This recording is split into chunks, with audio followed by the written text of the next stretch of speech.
Hello students, twelfth physics. तो आज हम एक नया चैप्टर स्टार्ट करने जा रहे हैं। ठीक है, जैसे जैसे एग्ज़ाम आते जा रहे हैं तो हम सोच रहे हैं कि ट्वेल्थ बोर्ड के हिसाब से आपके लेक्चर थोड़े जल्दी जल्दी शुरू किए हैं।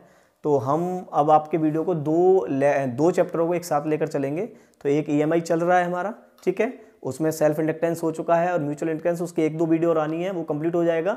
जैसे ही वो चैप्टर खत्म होता है हम उसके साथ AC स्टार्ट कर देंगे।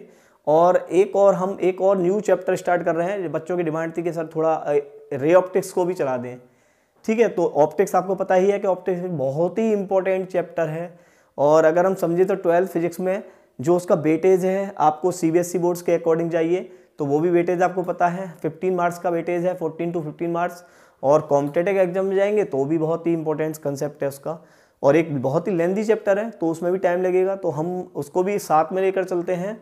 बस यही है कि आप 95 प्लस स्कोर करें और आपका जो टारगेट है आप उसे अचीव कर लें। ठीक है, तो हम इसी के लिए जुड़े हुए हैं और हमारा जो वर्क है, हमारी टीम को मैं कलेक्ट कर रहा हूँ जो कोशिश कर रही है जल्दी जल्दी इन चीज़ों को अपडेट करने की, और जल्दी से जल्दी हम नोट्स भी शायद अपलोड कर दें आपके। ठीक है, वर्कशीट अभी जल्दी ही अपलोड करने वाले हैं, ठीक है, इंपॉर्टेंट क्वेश्चंस की। और जल्दी ही एक और वीडियो बनाएंगे जिसमें हम important questions for board exam 2021। ठीक है, तो आप ज़रूर जुड़े रहें चैनल के साथ और देखते रहें ताकि आपको पता चल जाएगी कौन सी वीडियो अभी अपडेट हुई है। ठीक है, तो आज स्टार्ट करते हैं। बहुत ही इंटरेस्टिंग सा जो हमारा चैप्टर्स है वो है ऑप्टिक्स। ठीक है, ऑप्टिक्स को आज हम स्टार्ट करते हैं। और ऑप्टिक्स आपको पता ही है आपके दो पार्टों में बटा हुआ है, रे ऑप्टिक्स और वेव ऑप्टिक्स। ठीक है, रे ऑप्टिक्स आपने थोड़ा बहुत 10th में भी पढ़ा है, मिरर वगैरह लेंस थोड़े से, उससे आगे भी पढ़ेंगे हम। तो स्टार्ट करते हैं आज का लेक्चर ऑप्टिक्स। ठीक है जी, तो ऑप्टिक्स से स्टार्ट करते हैं। तो ऑप्टिक्स में हम पढ़ेंगे ray optics,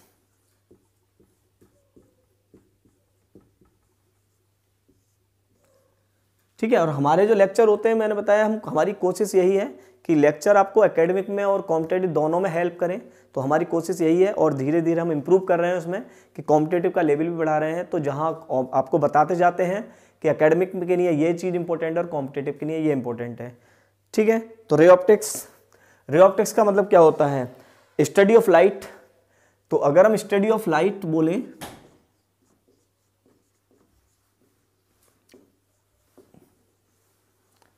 study of light is called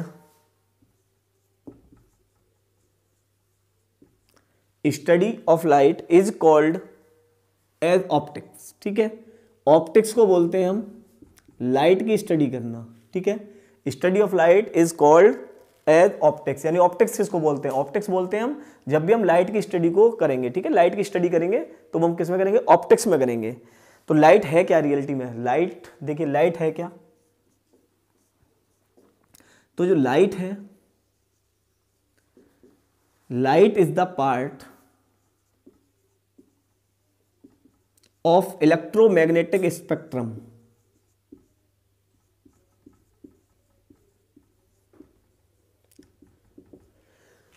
sorry, light is the part of electromagnetic spectrum. ठीक है, आप अभी 7 चैप्टर में पढ़ा होगा अपने क्लास वगैरह में। तो लाइट EMF वेव, उसमें एक स्पेक्ट्रम होता है। सॉरी, तो स्पेक्ट्रम विच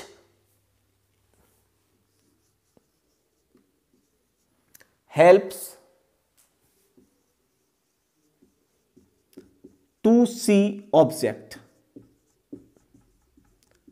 ठीक है, ये किसमें हेल्प करती है? हमारी ऑब्जेक्टों को दिखाने में हेल्प करती है। भाई लाइट है क्या? आपको समझ आ रहा है? भाई लाइट के कारण ही तो हम ऑब्जेक्टों को देख पा रहे हैं। तो ये किसमें हेल्प करती है? ऑब्जेक्टों को दिखाने में हेल्प कर देती है हमें। और इलेक्ट्रोमैग्नेटिक स्पेक्ट्रम होता क्या है? आपने पढ़ा होगा इलेक्ट्रोमैग्नेटिक स्पेक्ट्रम। तो इसको हम समझ लेते हैं यहां से।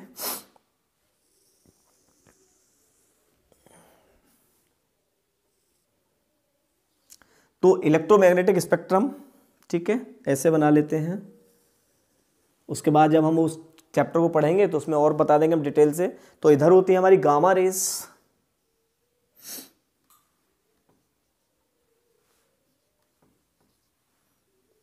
गामा रेज के बाद कौन सी रे आती हैं बताइए? एक्स रेज आती हैं, फिर आती हैं एक्स रेज। एक्स रेज के बाद कौन सी आती हैं हमारी? अल्ट्रा वायलेट रेज आती हैं, अल्ट्रा वायलेट, ठीक है, यूवी रेज जिन्हें बोलते हैं हम। फिर ये जो रीजन आता है इसको हम बोलते हैं विजिबल, ठीक है, विजिबल।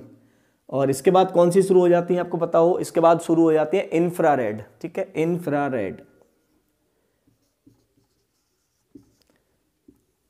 इंफ्रारेड के बाद कौन सी आती हैं? इंफ्रारेड के बाद आती हैं आपकी माइक्रोवेव, ठीक है, माइक्रोवेव।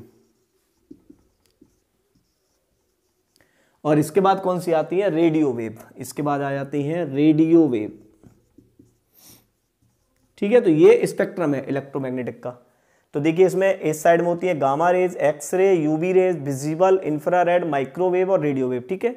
तो हमें जो विजिबल है, हमारी जो आई सेंसिटिविटी है वो इस रीजन के लिए है, यानी हमारी जो आईज हैं वो इस वाली रेज को देख पाती हैं। ये वाले स्पेक्ट्रम में जो लाइट की वेवलेंथ होगी उससे देख पाएंगी।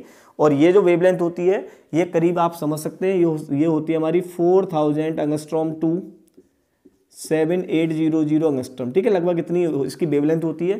तो ये वाला जो रीजन होता है विजिबल रीजन, ठीक है, इससे ही हम देख पाते हैं। हमारी जो आई सेंसिटिविटी है वो इस रीजन के लिए ही एप्लीबल है, ठीक है ना, वो इसको देख पाते हैं, इनको नहीं देख पाते हम। UV ray, X ray, gamma ray, infrared, microwave, radio wave, इनको नहीं देख पाते हैं। हम किसको देखते हैं? हम विजिबल रीजन वाली रे को देखते हैं। क्लियर हुआ यहाँ तक? तो ये है हमारा इलेक्ट्रोमैग्नेटिक स्पेक्ट्रम, जिसको हम डिटेल से पढ़ेंगे आपके चैप्टर में ही।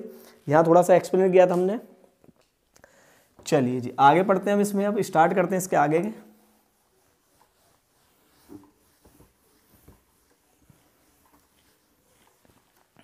तो ऑप्टिक्स, ठीक है, तो ऑप्टिक्स को हम दो पार्ट में डिवाइड कर लेते हैं। ऑप्टिक्स को हम दो पार्ट में डिवाइड कर लेते हैं। एक कर लेते हैं geometrical optics,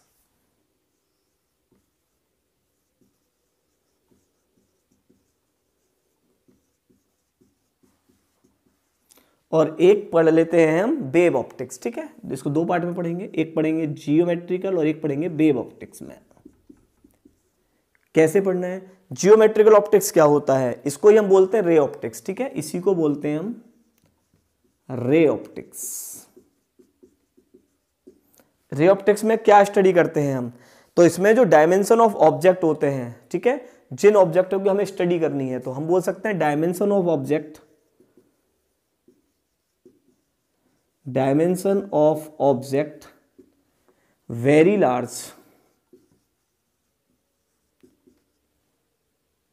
to the wavelength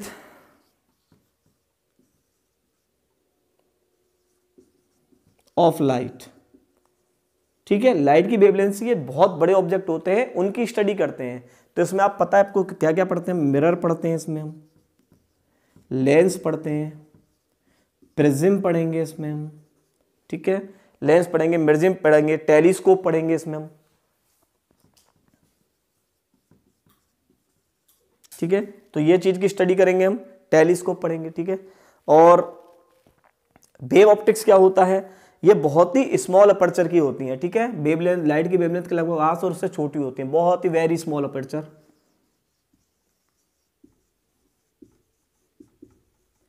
यानी इसमें हम क्या पढ़ेंगे? इसमें लाइट के कौन से फिनोमेना पढ़ेंगे?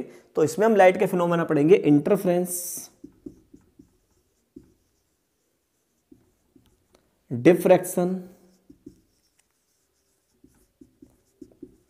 और पोलराइजेशन,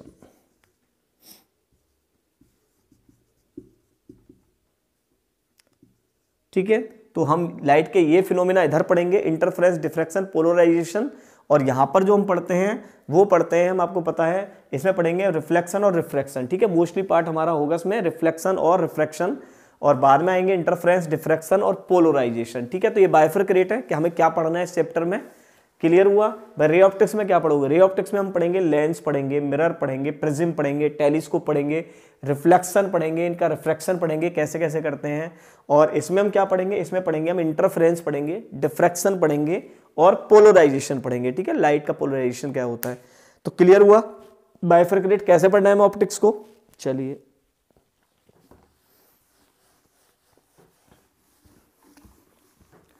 ठीक है, हम बता रहे हैं आपको इस चैप्टर में कैसे क्या क्या पढ़ना है आपको। अच्छा, अब लाइट के बारे में थोड़ी सी और पढ़ लेते हैं कि लाइट कैसी होती है। तो light always travel in a straight line. सबसे पहली कंडीशन तो हम ये मान लेते हैं कि जब रे ऑप्टिक्स को पढ़ते हैं तो सबसे पहला जो फिनोमेना आता है हमारा वो आता है light always travels in a straight line.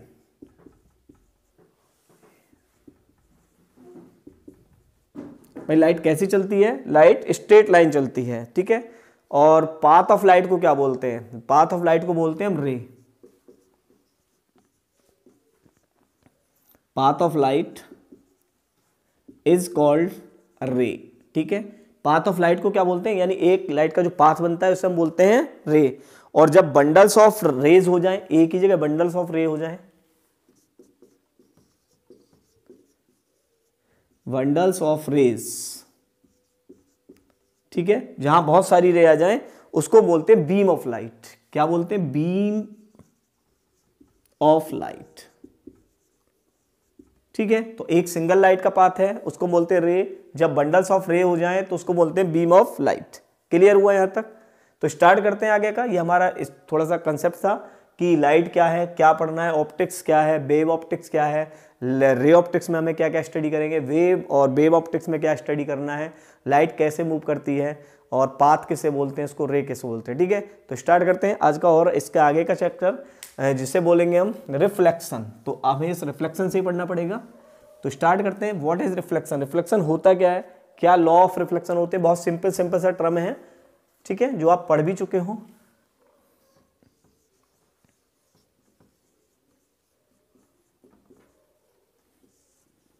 तो किसको बोलते हैं हम reflection? The change of path of light, the change of path of light,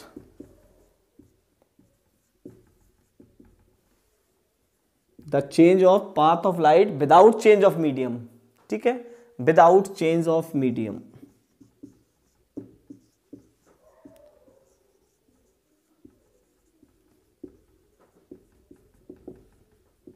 यानी किसी भी लाइट का पाथ चेंज हो जाए लेकिन मीडियम चेंज ना हो, ठीक है। मीडियम चेंज होने पर रिफ्लेक्शन होता है। तो विदाउट मीडियम चेंज बिना ही अगर लाइट का पाथ चेंज होता है तो हम उसे बोलते हैं रिफ्लेक्शन। या फिर बोल सकते हैं हम सेकंड वर्ड्स में भी से बोल सकते हैं हम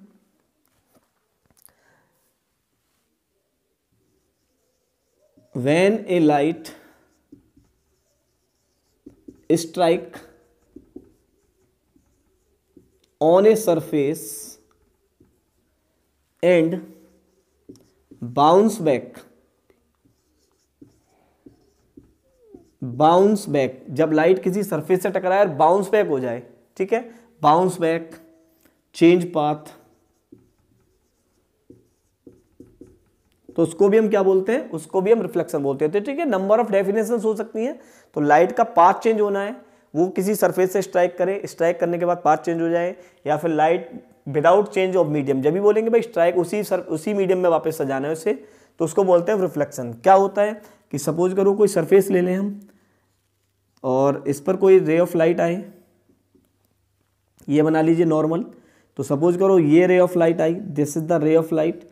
तो ये इससे स्ट्राइक करिए और स्ट्राइक करने के बाद इसका पाथ चेंज हो जाए ऐसे करके।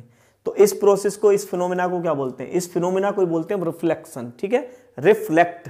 रिफ्लेक्शन, ठीक है। तो रिफ्लेक्ट होना, लाइट का रिफ्लेक्ट होना is the process of reflection, ठीक है।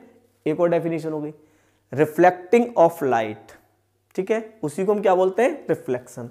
अच्छा, जो रे आती है उसे क्या बोलते हैं? इंसिडेंट रे, ठीक है। और जो रे जाती है उसको बोलते हैं रिफ्लेक्टेड रे। तो ये इंसिडेंट रे हो गई, ये रिफ्लेक्टेड रे हो गई, ये होता है आपका नॉर्मल, और ये सरफेस है। तो रिफ्लेक्शन की थोड़ी कंडीशंस होती हैं कि भाई सरफेस जो है आपका स्मूथ होना चाहिए, वेल पॉलिश्ड होना चाहिए, ताकि ज़्यादा से ज़्यादा लाइट की एनर्जी को रिफ्लेक्ट कर सके, ठीक है, तभी तो हमें पता चलेगा रिफ्लेक्शन। तो सरफेस वेल स्मूथ हो, वेल पॉलिश्ड हो, ठीक है, तो रिफ्लेक्शन हमें और भी ज़्यादा क्लियर दिखाई देगा। तो कैसा भी, और सरफेस कैसा भी हो सकता है, सरफेस के लिए देखो, अगर ऐसा सरफेस हो क्या इस पर रिफ्लेक्शन होगा? हाँ बिल्कुल होगा। रे ऑफ लाइट लेकर आइए, ऐसे नॉर्मल बना लीजिए और ऐसे ले जाइए लाइट को, तो दिस इज कॉल्ड रिफ्लेक्शन। तो ये भी पॉसिबल है। यहाँ बना लीजिए, यहाँ भी आ जाएगा, ऐसे ले लीजिए। तो ये सब क्या है, ये है रिफ्लेक्शन। क्लियर है? तो रिफ्लेक्शन क्या है, किसी भी लाइट का पाथ चेंज होना विदाउट चेंज ऑफ मीडियम, या किसी भी रे ऑफ लाइट का रिफ्लेक्टेड होना। ठीक है, किसी भी एक सरफेस से स्ट्राइक होने के बाद जब लाइट का पाथ चेंज हो जाए, बाउंस बैक हो जाए, उसी मीडियम में वापस लौट जाए, सबको क्या बोलते हैं हम, रिफ्लेक्शन। क्लियर हुआ रिफ्लेक्शन क्या है? तो ये रिफ्लेक्शन है। इसी में आपने पढ़े थे लॉ ऑफ रिफ्लेक्शन। तो लॉ ऑफ रिफ्लेक्शन क्या होते हैं, देखिए।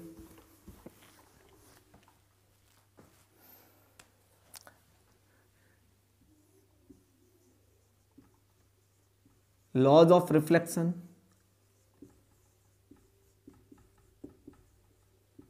ठीक है। तो पहले हम डायग्राम बना लेते हैं। ये सपोज कीजिए एक plane surface, well polished plane mirror मान लीजिए बेशक। यहाँ पे बना लीजिए नॉर्मल, एक इंसिडेंट रे, एक रिफ्लेक्टेड रे। तो इसको बोल सकते हैं हम this is incident ray and this is reflected ray.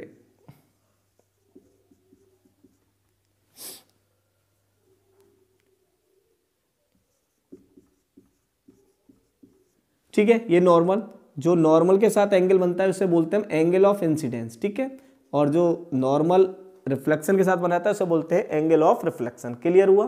This is the normal, और ये होता है पॉइंट ऑफ इंसिडेंस। ठीक है, पॉइंट ऑफ इंसिडेंस। चलिए जी, तो क्या लॉ होते हैं इसके? बहुत simple simple.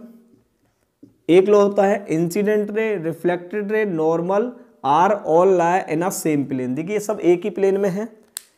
Incident ray, normal and reflected ray are all lie in a same plane. ठीक है, एक ही प्लेन में है ये।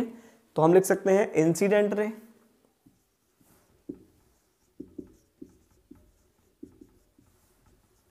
Reflected ray,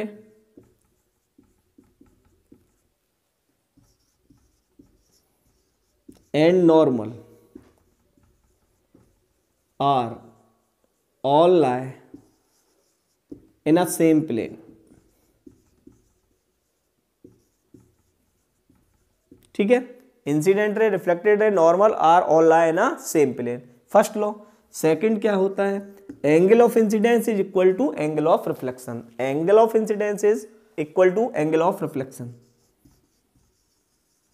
angle of incidence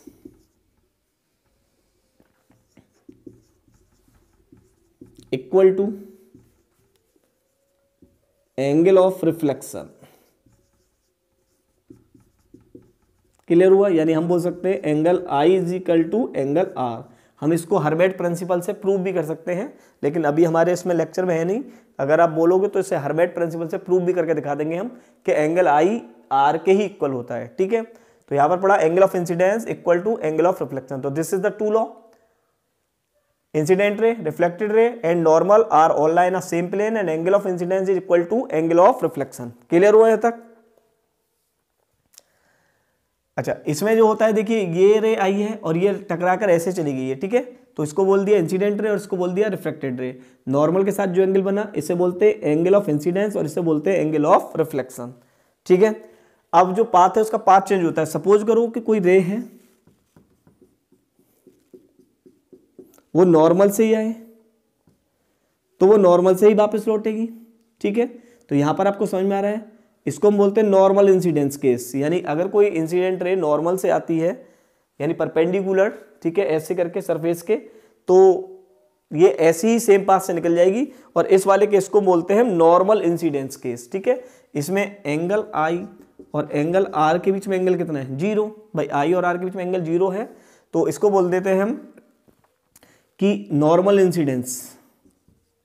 आपसे पूछे नॉर्मल इंसिडेंस क्या होता है, तो आप बता सकते हैं कि अगर इफ द इंसिडेंट रे कहां से आ रही है, comes to the normal, then it reflected is the same way. Normal से ही वापस जाएगी, तो इस बीच में जो आई और आर के बीच में एंगल होगा वो 0 होगा, और ऐसे के इसको बोलते हैं हम नॉर्मल इंसिडेंस।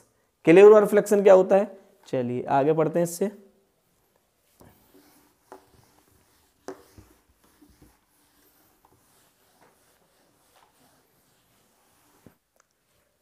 ठीक है, तो स्टार्ट करते हैं इसके आगे का। तो हमारे पास जो मिरर, अब इसमें मैंने बताया था कि रे ऑप्टिक्स में हमें क्या क्या पढ़ना है। रे ऑप्टिक्स में पढ़ना है मिरर पढ़ने हैं, लेंस पढ़ने हैं, प्रिज्म पढ़ना है, टेलीस्कोप पढ़नी है, ठीक है, माइक्रोस्कोप पढ़ते हैं। तो स्टार्ट करते हैं मिरर से।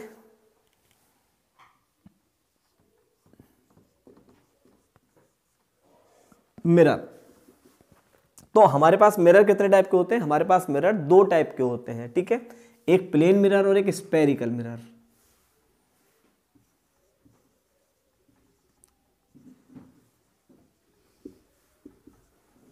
प्लेन मिरर और स्फेरिकल मिरर, ठीक है, एक प्लेन मिरर होगा, एक स्फेरिकल मिरर होगा। और स्फेरिकल मिरर के फिर दो पार्ट होंगे, कॉनकेव और कॉन्वेक्स, ठीक है। इनको हम दो पार्ट में पढ़ेंगे। प्लेन मिरर को पहले पढ़ते हैं। अब प्लेन मिरर देखते हैं, प्लेन मिरर क्या करता है, क्या कंसेप्ट होते हैं प्लेन मिरर के, थोड़ा सा ऐसे डिटेल से पढ़ते हैं। प्लेन मिरर आपको पता है एकेडमिक में तो थोड़ा कम आता है प्लेन मिरर के बारे में, और लेकिन कॉम्पिटेटिव वगैरह में आते हैं तो हमें प्लेन मिरर को लेकर चलना है यहाँ से, ठीक है। तो मैंने बोल रहा था, मैं आपको बताता चलूँगा। तो प्लेन मिरर में भी हम बहुत सारी चीज़ों को पढ़ेंगे यहाँ से, जो आपके लिए हेल्पफुल रहेंगी आगे कभी भी एग्जाम देते हैं। तो प्लेन मिरर से ही स्टार्ट करते हैं कि क्या होता है प्लेन मिरर, क्या इंपॉर्टेंस होती है प्लेन मिरर की, कैसी इमेज बनाता है।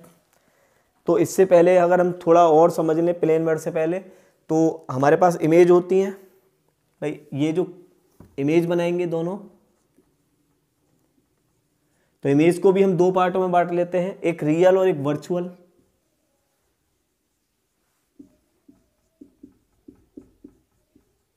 ठीक है, एक रियल इमेज होती है, एक वर्चुअल इमेज होती है, दो टाइप की इमेज होती है हमारे पास। रियल इमेज कौन सी होती है? रियल इमेज होती है जो वास्तव में इमेज होती हैं, यानी जो वास्तव में कोई भी दो रेज के मिलने से बनती हैं। और वर्चुअल इमेज वो होती हैं जो होती नहीं है, लगती हैं, सीम होती हैं कि हाँ भाई यहाँ मिल रही होंगी ज्वाइंट, ठीक है। और रियल इमेज को बोल सकते हैं कि रियल इमेज एक्चुअल में होती है, ठीक है, और ये सीम होती है, ये एक्चुअल है और ये सीम होंगी, लेकिन ये लगेंगी और ये होती है। रियल इमेज की एक और खास होती है कि रियल जो इमेज होती है कैन ऑब्टेन ऑन स्क्रीन, हम इसे स्क्रीन पर ऑब्टेन कर सकते हैं। वर्चुअल इमेज को स्क्रीन पर ऑब्टेन नहीं कर सकते, ठीक है। तो ये स्क्रीन पर ऑब्टेन हो सकती है,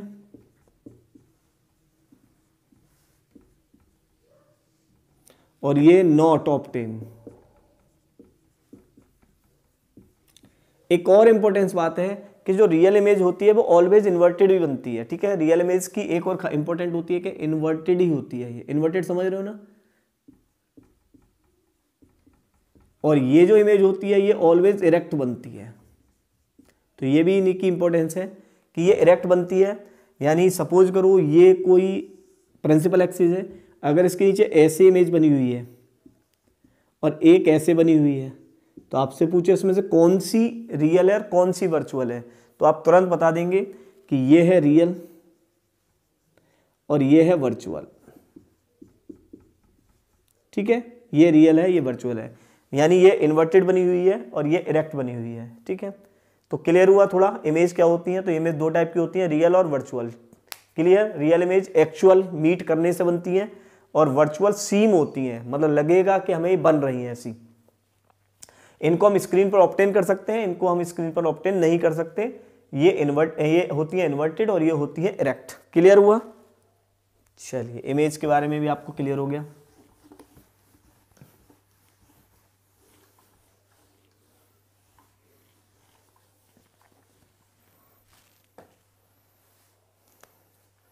अब हमसे पूछें कि प्लेन मिरर में इमेज कैसी बनती है।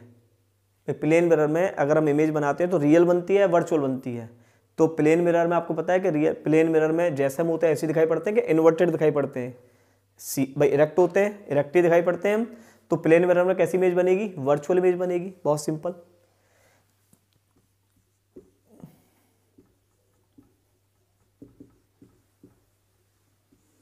तो प्लेन मिरर में हमें समझ में आ रहा है कि कैसी इमेज बनती है, वर्चुअल इमेज बनती है, ठीक है। एक तो वर्चुअल इमेज बनती है। बस प्लेन मिरर में होता क्या है कि थोड़ा लेटरल इन्वर्जन हो जाता है प्लेन मिरर में। लेटरल इन्वर्जन समझते हो ना, लेटरल इन्वर्जन।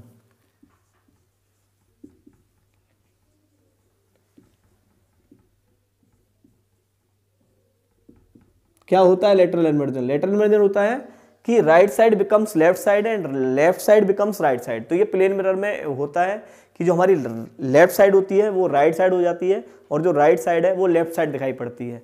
तो बस प्लेन मिरर में ये तो है कि लेटरल इन्वर्जन होता है, ठीक है। तो इसमें जो राइट है वो लेफ्ट होती है और जो लेफ्ट है वो राइट हो जाती है। तो ये तो प्लेन मिरर के अंदर होता है। तो प्लेन मिरर में अगर हमें पढ़ना है कि इमेज फॉर्मेशन, इमेज कैसे बनती है प्लेन मिरर में, तो इमेज फॉर्मेशन पढ़ लेते हैं पहले हम।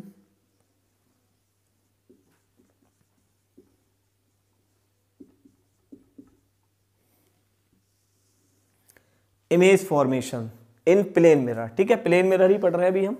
जब तक हम पहले प्लेन मिरर को कंप्लीट करते हैं उसके बाद हम स्फेरिकल मिरर पर बढ़ेंगे। तो प्लेन मिरर में इमेज कैसे बनाना है, तो देखिए कैसे बनाएंगे हम। सपोज कीजिए ये this is the plane mirror और यहां पर सपोज करो कोई ऑब्जेक्ट रखा है और ये यहां से x डिस्टेंस दूर है, ठीक है। ऑब्जेक्ट रखा है यहां पर, x डिस्टेंस दूर है। तो इसकी इमेज प्लेन मिरर में कैसे बनेगी? तो एक तो बहुत सिंपल है कि जैसे ऑब्जेक्ट की प्रिंसिपल एक्सिस है, जैसे ये यहाँ से ऑब्जेक्ट की लाइन है, इसके परपेंडिकुलर ही एक लाइन खींच लीजिए, ठीक है। परपेंडिकुलर ही लाइन जैसे ये है तो इसी के परपेंडिकुलर चले जाइए, बिल्कुल सिंपल। और कितना जाना है? x ही जाना है। तो एक तो हमें ये समझ में आया कि ऑब्जेक्ट और इमेज, एक तो हमें ये समझ में आया कि प्लेन मिरर में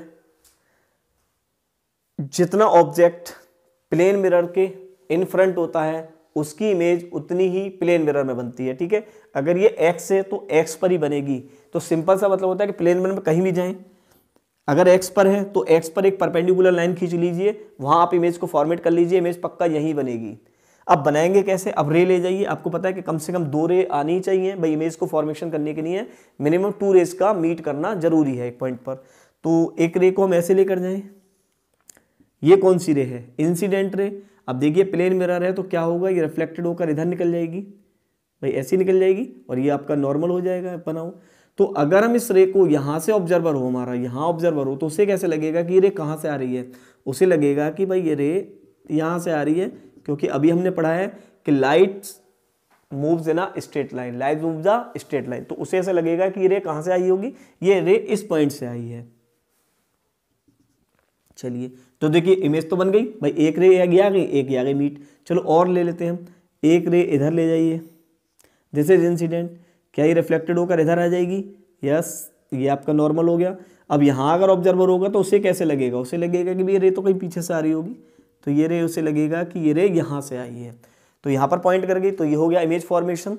यहाँ पर ऑब्जेक्ट और यहाँ पर इमेज। क्लियर हुआ? ऐसे बनाना है हमें object image.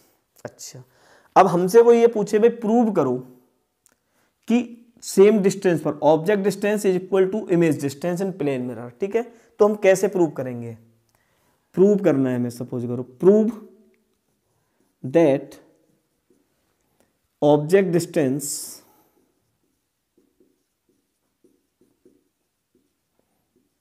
Is equal to image distance in plane mirror, ठीक है। प्लेन मिरर की बात हो रही है, प्लेन मिरर पढ़ रहे हैं अभी, तो हम प्लेन मिरर में पूछ रहे हैं। यानी हम कैसे मान लें कि ये x है तो ये भी x पर ही बनेगी।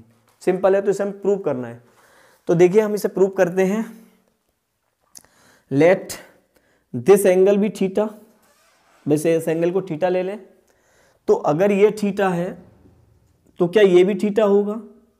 देखिए पैरेलल जेड बन गया, ठीक है। जहां पर ऐसा बन जाता है आपने देखा होगा, तो ये तो हमने पढ़ा है, मैथ का कंसेप्ट है। अगर दिस थीटा तो दिस थीटा, इसका मतलब ये थीटा है तो ये थीटा है। अच्छा, ये थीटा नॉर्मल के साथ है यानी इंसिडेंट रे है तो ये थीटा है। अच्छा, अगर ये थीटा है तो ये भी थीटा हुआ। क्लियर हुआ भाई? अगर ये थीटा है तो ये भी थीटा हो गया।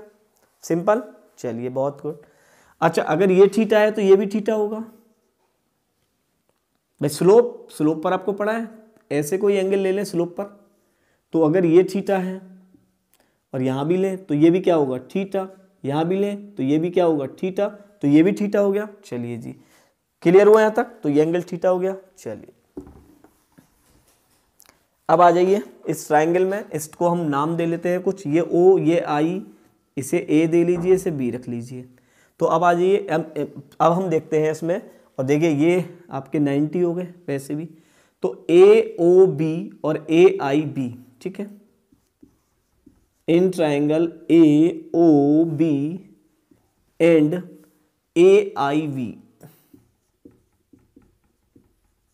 AOB एंड AIB, क्लियर। अच्छा, क्या लिख सकते हैं हम, AOB equal to AIB, AOB equal to AIB, simple. क्या देखिए ये एंगल 90 है भाई, ये एंगल भी 90 है। ABO equal to ABI,